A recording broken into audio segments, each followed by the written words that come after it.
Untuk video kali ini kita akan membahas ya beberapa saham untuk besok Rabu tanggal 14 Mei. Tapi sebelum masuk ke materinya, disclaimer untuk keputusan ada di tangan masing-masing ya untuk saham-saham yang kita bahas diurutin aja sesuai judul. Yang pertama kita akan lihat dulu untuk kondisi market globalnya gimana ya setelah Senin, Selasa Indonesia libur. Kita akan cek untuk kondisi makronya secara global gimana. Yang pertama sebenarnya ada beberapa sentimen bagus ya untuk saham harusnya ya diantaranya adalah kesepakatan antara AS sama Cina yang sama-sama menurunkan tarif masing-masing jadi 30% dan 10% ya mudah-mudahan ini awal yang bagus untuk kesepakatan dagang ke depannya. Kemudian ya ini ada beberapa juga sentimen yaitu antara Cina sama Cina. India sama Pakistan ya, itu mulai ada gencatan senjata, semoga aja itu juga segera damai, jadi ada potensi untuk indeks global bisa rebound untuk minggu ini. Coba kita lihat untuk kondisi marketnya gimana hari ini kondisi indeks global ya, kita lihat cek pas video ini kita buat jam 16.13 ya, tanggal 13 Mei kita akan lihat hari ini untuk indeks Asianya, untuk Nikkei naik ya, untuk Nikkei-nya naik 1,43%, malah Hang Seng turun 1,87 ini untuk Hang Seng. Untuk Kospi juga naik tipis ya, semoga aja untuk indeks Indonesia besok bisa hijau ya, semoga aja. Kita lihat untuk kondisi market global secara keseluruhan sebenarnya hijau ya untuk S&P 500 semalam hijau untuk Nasdaq pun juga 4% lebih ya, cukup tinggi. Jadi kesepakatan dagang itu berdampak sangat bagus terhadap indeks-indeks utama dunia. Semoga aja untuk IHSG juga besok bisa hijau. Untuk resistnya untuk IHSG masih di sini ya. Kemarin gagal breakout di atas 6950. Resistennya masih di sini, pantau aja level 6950. Semoga aja besok di hari Rabu itu ada potensi nguji resistennya ini. Kalau breakout ya bagus ngejar 7160-an. Oke, itu untuk indeks IHSG. Yang menarik sih selain sentimen-sentimen tadi, harga emas sudah turun, kemudian harga Bitcoin itu naik cukup tinggi ya ke 100-an lebih. Pas video ini kita buat aja di 102.000 US dollar ya per satu Bitcoin, itu pun udah mengalami penurunan. Oh naik sih, ini naik. Coba kita lihat untuk kondisinya gimana untuk BTC ya. Ini untuk Ethereum ya. Sekalian ya kita cek soalnya pas buka chart. Untuk Ethereum udah break di atas 2400-an dan ini koreksi turun beberapa kali nguji area supportnya 2400 dijaga. Kalau emang trennya bullish ya potensinya bisa ngegas naik, dan untuk target price-nya resistennya di 2740. Oke, itu untuk Ethereum ya. Ini pas berada di area support sih, jadi dipertimbangkan kalau mau entry untuk follow trend, mudah-mudahan mulai bullish. Oke, itu untuk ETH. Selanjutnya kita akan cek Bitcoin yang udah naik cukup tinggi ke level 102 ya. Ini udah beberapa kali cenderung sideways sih. Mulai naik di 100-an ini dan 1 2 3 4 5. Beberapa kali sideways ya beberapa hari terakhir, kalau naik target price-nya masih di 109. Semoga aja dalam waktu dekat untuk Bitcoin bisa menguji resist kuatnya ya di 109. Break di atas itu otomatis cetak rekor lagi ATH untuk Bitcoin ya. Jadi untuk trennya mulai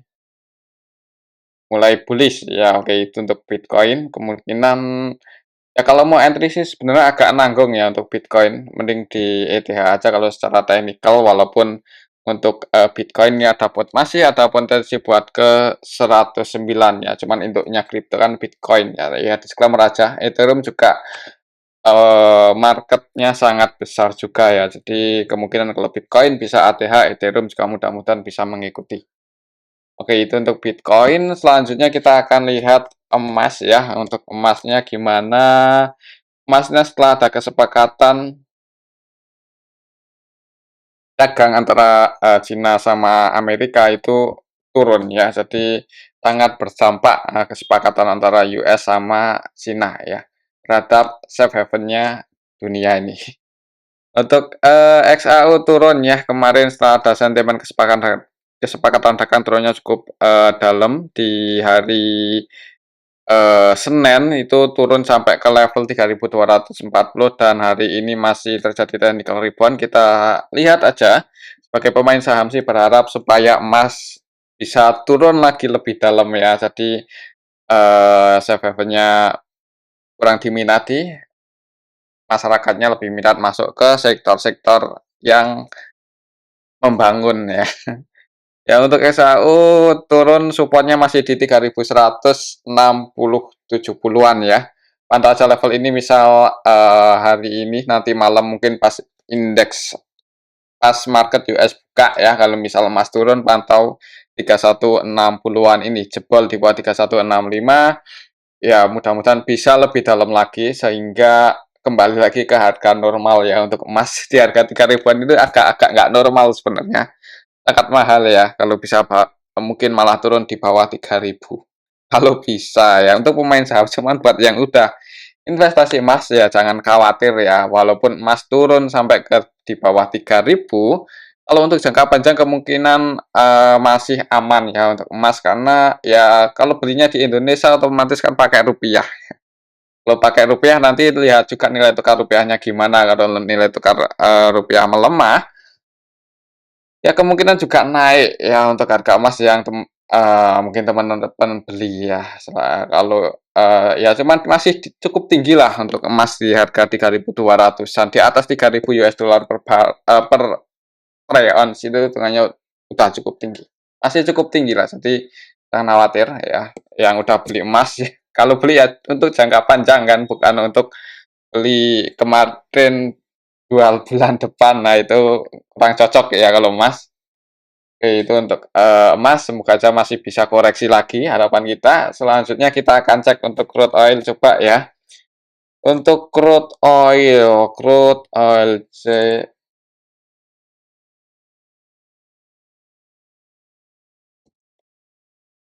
kita akan cek untuk WTI, crude oil WTI di market nya NYMEX itu naik ya, cuman nggak terlalu tinggi, ada di level 62-an ya, masih di area sini sih, belum tinggi-tinggi banget. Ya malah bagus juga sebenarnya kalau misal minyak bumi itu diperdagangkan dengan harga yang nggak terlalu tinggi, itu artinya ya harga komoditas utamanya nggak terlalu mahal. Semoga aja bisa menurunkan inflasi sehingga negara-negara yang belum menurunkan suku bunganya bisa segera menurunkan ya kalau inflasinya rendah. Ya semoga aja seperti itu sehingga kalau suku bunga bank sentral diturunkan, dampaknya juga positif untuk indeks saham ya.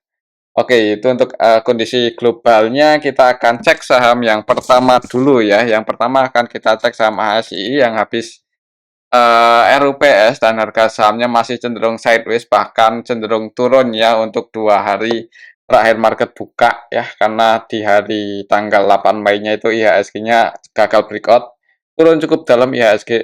ASI juga ngaruh.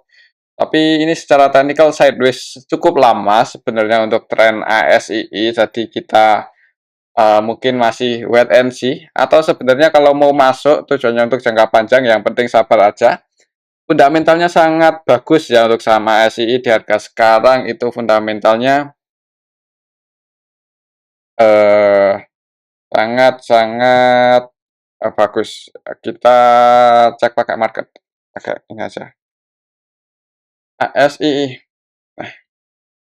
Untuk ASI masih cenderung sideways ya. Untuk supportnya kalau misal besok turun masih di level 4.720, tapi kalau menurut saya sih kemungkinan kalau melihat sentimen globalnya ya, kemungkinan kalau nggak sideways mudah-mudahan naik ya, bisa break lagi di atas 4860, mudah-mudahan bisa ngejar 5.000-an ya. Harusnya buat ASI ke harga 5.000-an itu ya harusnya nggak begitu susah ya harusnya.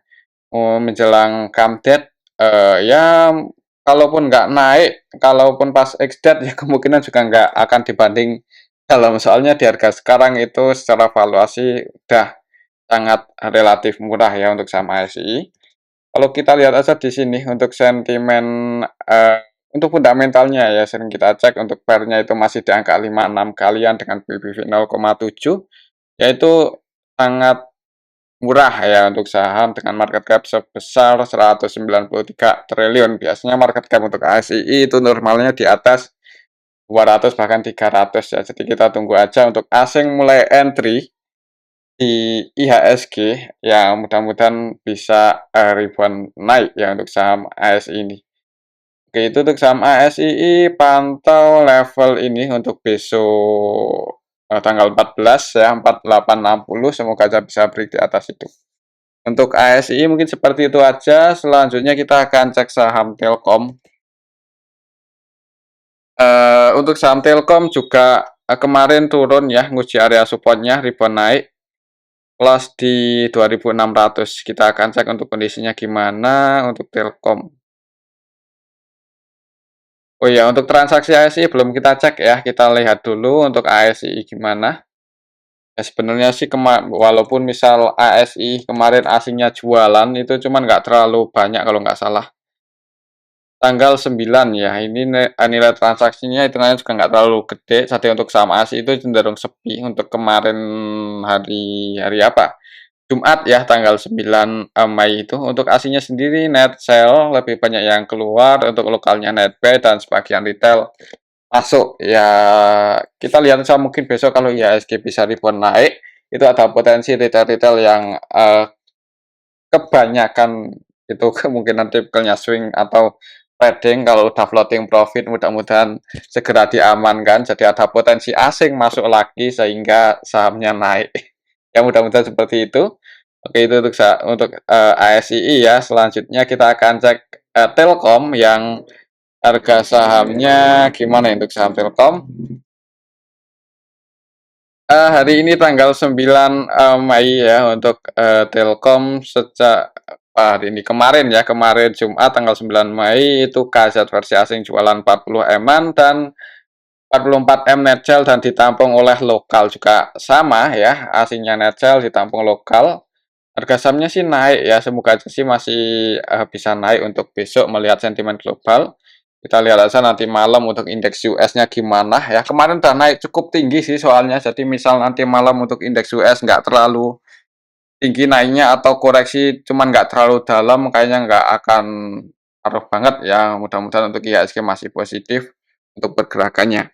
Kita lihat aja besok untuk resistnya di 2.700 Masian untuk Telkom. Kalau misal besok tanggal 14 Mei Telkom itu bisa hijau, target plusnya di sini 2.700. Oke, itu untuk saham Telkom. Selanjutnya kita akan cek saham TPIA. Harga sahamnya untuk TPIA kemarin turunnya cukup dalam 3,94%.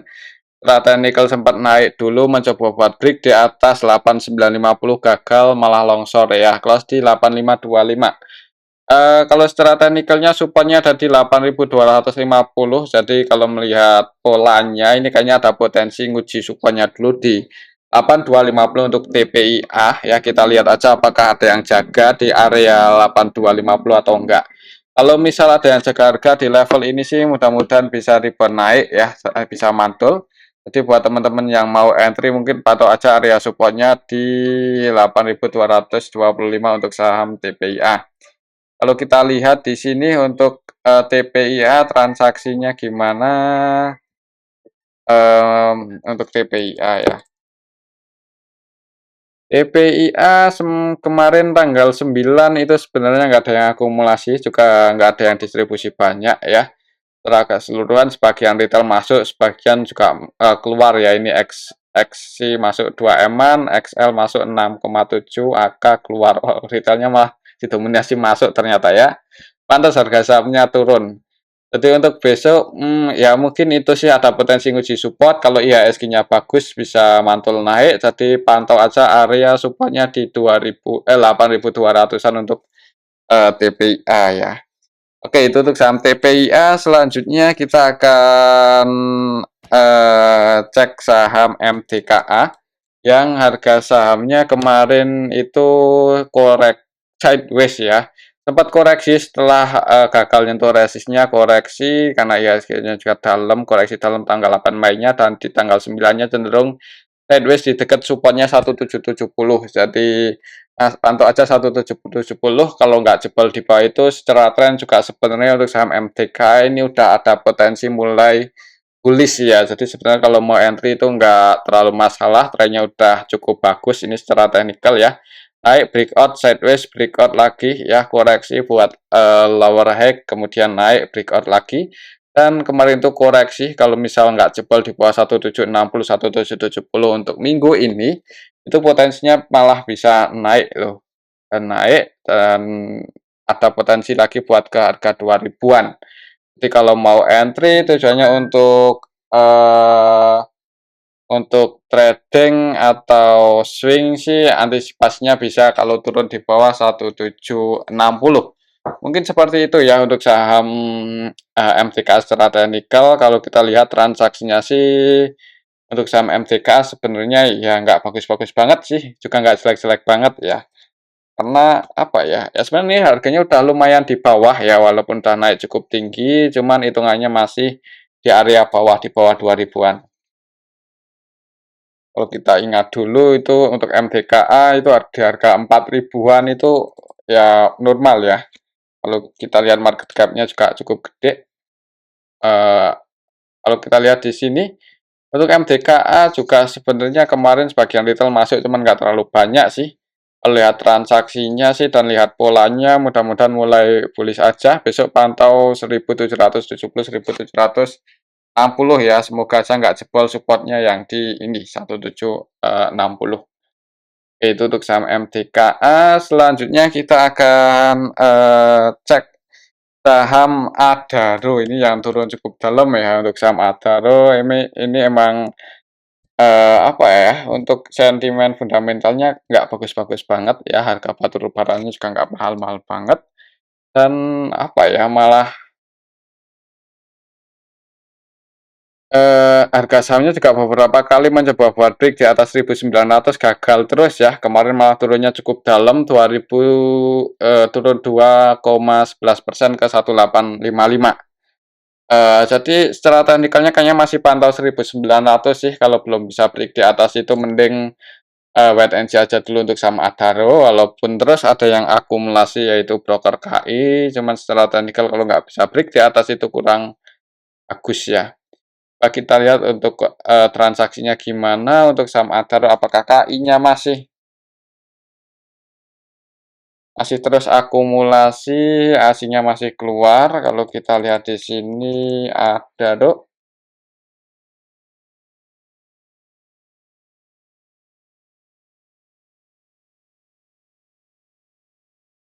eh ya masih KI-nya nggak masuk malahan ya kemarin. Kemarin tanggal ini masuk dikit cuma 180 juta aja, yang masuk paling banyak retail, XL, XI, YP, mereka masuk paling banyak di saham Adaro, yang distribusi PD, YU, dan sebagian broker asing keluar ya. Jadi kurang bagus untuk transaksi Adaro, hati-hati aja kalau misal besok tanggal 14 Mei untuk saham Adaro turun di bawah 1850, ini support setelah historinya ya, beberapa kali sideways, dan kalau besok merah close bisa turun di bawah 1850, wait and see aja dulu. Mungkin seperti itu untuk saham Adaro ya. Amannya kalau mau entry sih nunggu konfirmasi breakout, volumenya bagus di atas 1900 itu disclaimer kalau mau masuk. Oke, mungkin seperti itu untuk saham Adaro. Selanjutnya kita akan cek saham Demas yang harga sahamnya terus turun ya, nggak heran karena dividennya juga yieldnya lumayan gede, menjelang kandet harga sahamnya naik disertai distribusi asing yang cukup besar.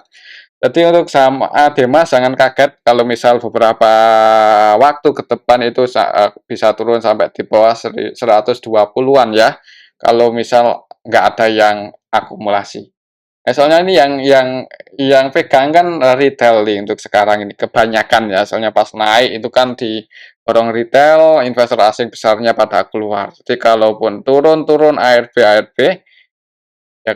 ARB-nya sekali aja sih. Kemudian di hari kedua masih open gap bawah, nggak bisa break di atas 147 dan turun close di 138. kita lihat apakah asing masuk atau enggak ya di saham Adura, apakah masih retail yang terus nampung ya.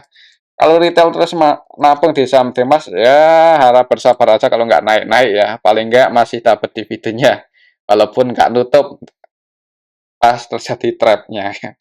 Kalau kita lihat yang nampung XLYP ya tanggal 9 kemarin masih ditampung retail, untuk aslinya sendiri masih net sell.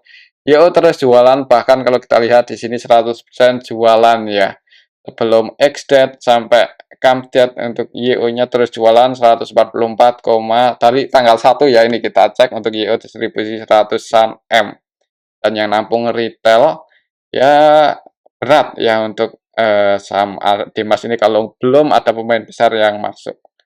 Mungkin pantau aja area sini ya 136, semoga aja nggak jebol, soalnya kalau sampai jebol di bawah 136 potensinya ngejar 120-an untuk 127 untuk Dimas. Oke, mungkin seperti itu untuk saham Dimas ya, dan ini aja dulu untuk analisa kita pada video ini, semoga bisa bermanfaat dan terima kasih.